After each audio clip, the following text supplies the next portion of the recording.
Nah, akibat kejadian inilah sekitar 15-18 butir peluru bersarang di tubuh Elvira.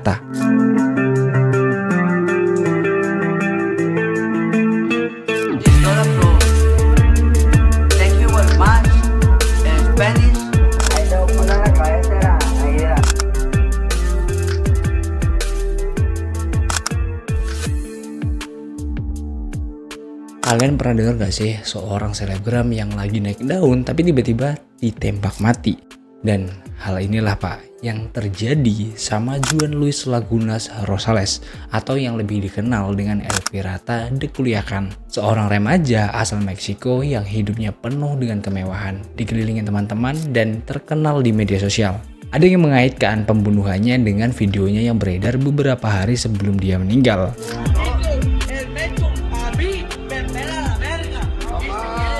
Elvira sengaja membuat video dengan beraninya dia itu menghina pemimpin kartel paling ditakuti di Meksiko. Lantas bagaimana latar belakang kehidupan Elvira ini sampai dia seberani itu, dan apakah benar pembunuhannya berkaitan dengan kartel yang dia hina? Oke, nggak usah pakai lama, langsung aja mari kita kupas tuntas.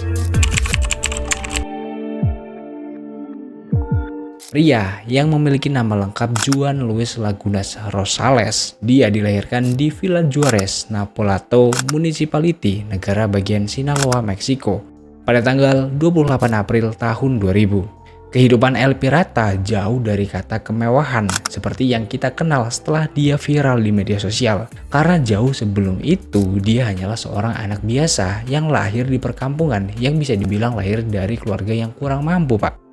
Dan mungkin sejak kecil Elvira juga kurang kasih sayang dari kedua orang tuanya. Karena dikabarkan sejak kecil Elvira nggak pernah mengenali ayahnya sama sekali. Dan ibunya menitipkan Elvira ke neneknya. Masa kecil Elvira itu jauh dari kata bahagia. Dia harus berjuang keras buat bertahan hidup. Dan mungkin ini juga yang bikin dia punya karakter yang kuat dan berani. Tapi di balik itu semua, pasti ada luka dan impian yang terpendam di benak Elvira ini, Pak. Nah, pada saat usianya menginjak 14 tahun, Elvira ini memutuskan untuk memberanikan diri pergi dari rumah neneknya. Selama pelariannya inilah, Elvira hidup berpindah-pindah. Dia bekerja serabutan buat nyambung hidupnya, mulai dari pelayan jadi tukang batu sampai bekerja di cucian mobil.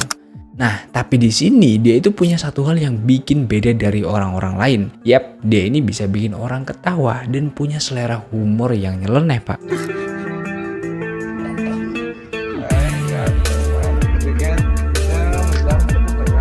Tapi di balik selera humornya yang nyeleneh ini, sebenarnya Elvira hanyalah seorang anak yang memiliki banyak tekanan di kepalanya.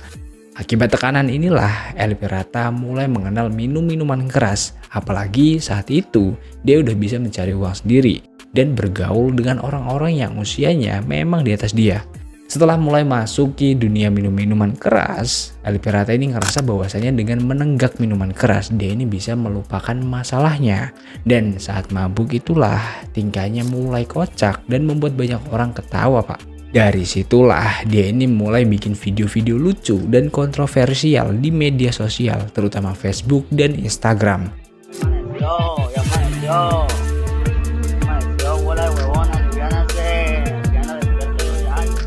Video yang apa adanya dan tanpa filter ternyata disukai banyak orang. Elvira ini gak takut buat tampil beda, bahkan cenderung urakan. Elvira sering tampil nyentrik dan minum minuman keras. Tapi karena itulah justru videonya semakin hari semakin viral. Orang-orang penasaran dengan sosoknya yang unik dan berani. Popularitasnya terus bertumbuh dan dia menjadi selebritas media sosial di Meksiko. Elvira memiliki banyak pengikut di media sosialnya. Dia diundang di berbagai acara-acara televisi. Dia juga mendapatkan endorse dan bahkan Elvira ini membuat brand pakaiannya sendiri. Sementara di media sosialnya, Elvira semakin menunjukkan gaya hidupnya yang cukup brutal. Elvira mulai menato tubuhnya, berpose dengan sepucuk senjata api, dan bahkan berfoto dengan beberapa perempuan seksi dan mobil mewah yang dia punya. Nah, atas ketenarannya itulah kemudian nama Elvira de Culiacan dijulukan kepada Juan Luis ini, Pak. Nah, El Pirata de Culiacán sendiri itu memiliki arti, Pak. Artinya adalah bajak laut dari Culiacán. Dan atas ketenarannya di media sosial, hidupnya kemudian berubah drastis, yang tadinya anak kampung menjadi bintang media sosial.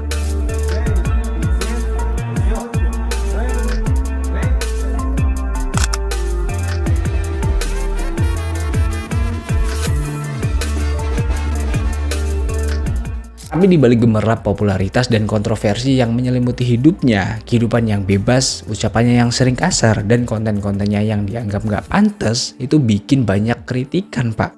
Dengan beberapa orang yang menuduhnya itu mempromosikan gaya hidup yang berbahaya dan memberikan contoh buruk bagi kaum muda. Tapi nggak sedikit juga penggemar El Pirata yang menantikan dia mengupload video kocaknya pada saat si El Pirata ini mabuk, Pak. Dan itulah video yang dinanti-nantikan oleh penontonnya pada saat itu.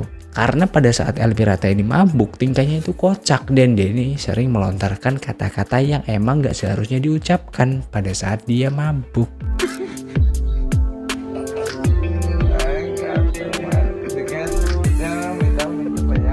Namun, di balik gaya hidup mewah itu, semua banyak yang melupakan bahwasanya El Pirata hanyalah anak yang sedang mencari jati dirinya, namun dipertemukan dengan ketenaran, Pak. Nah, di Meksiko sendiri, khususnya di daerah Sinaloa, nggak peduli kalian itu dewasa, remaja, ataupun anak-anak.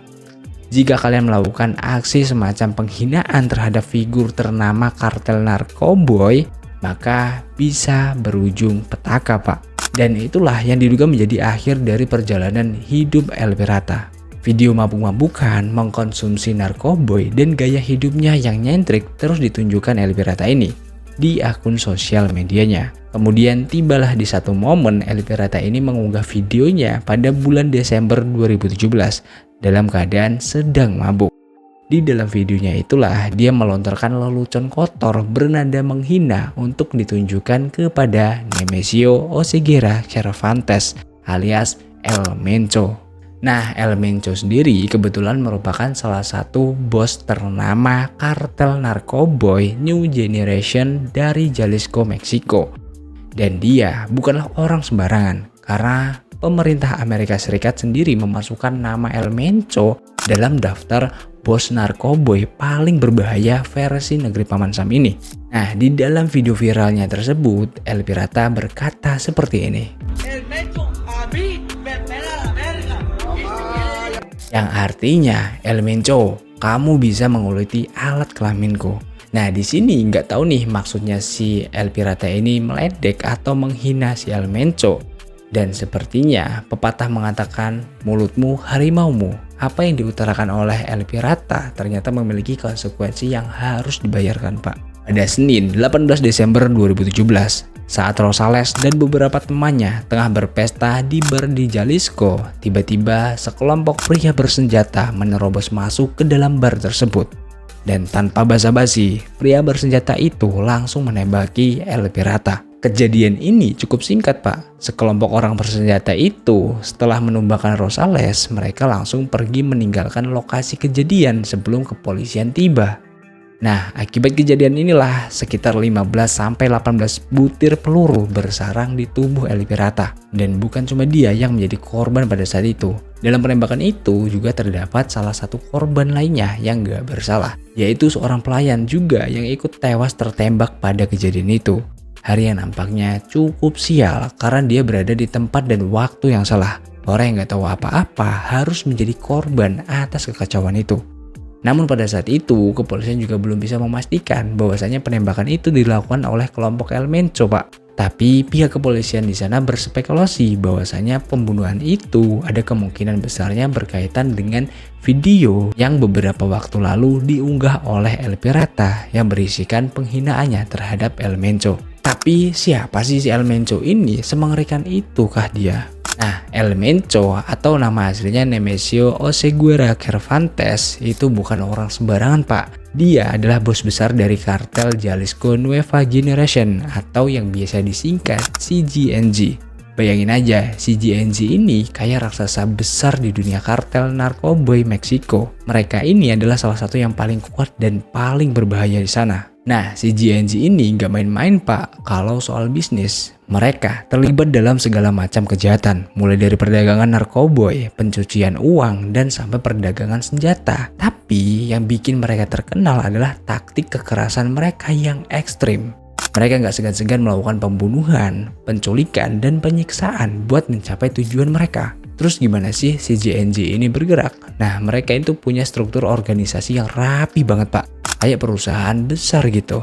Nah, mereka punya wilayah-wilayah kekuasaan yang strategis di Meksiko. Nah, wilayah ini mereka gunakan buat menyelundupkan narkoboy ke Amerika Serikat dan negara-negara lain. Selain itu juga, mereka didukung dengan jaringan distribusi narkoboy yang luas. Jadi, narkoboy mereka bisa sampai ke mana-mana. Dan yang bikin ngerinya lagi, mereka ini punya persenjataan yang canggih banget, Pak. Nah, kabarnya mereka itu sering merekrut mantan polisi atau mantan militer. Jadi, mereka punya taktik perang yang kuat. Nah, selain itu juga si JNG ini jago main media sosial. Mereka sering gunakan sosial media buat nyebar teror dan propaganda. Jadi, mereka ini bukan cuma kuat di lapangan, tapi juga kuat di dunia maya. Nah, intinya Pak, si JNG ini adalah organisasi yang sangat berbahaya. Mereka punya kekuasaan yang besar dan gak segan-segan menggunakan kekerasan buat mempertahankan kekuasaan itu. Makanya gak heran kalau El Mencho jadi salah satu buronan paling dicari di Meksiko dan Amerika Serikat. Nah, dari kematian si El Pirata tadi bukan cuma tentang seorang YouTuber yang tewas di usia muda Pak. Tapi ini adalah cerminan bagi budaya narkokultura yang dimuliakan gaya hidup kartel dan dampaknya terhadap generasi muda. Dan ini juga adalah bukti bahwasanya kata-kata memiliki kekuatan dan bahwasanya menantang kekuatan yang lebih besar bisa berakibat fatal. Kasus ini juga mengingatkan kita tentang tanggung jawab penggunaan sosial media di dunia maya ini.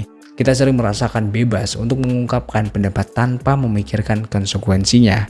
Namun, apa yang kita katakan dan lakukan di media sosial dapat memiliki dampak yang nyata di dunia nyata. El Pirata mungkin menyadari betapa berbahayanya ucapannya.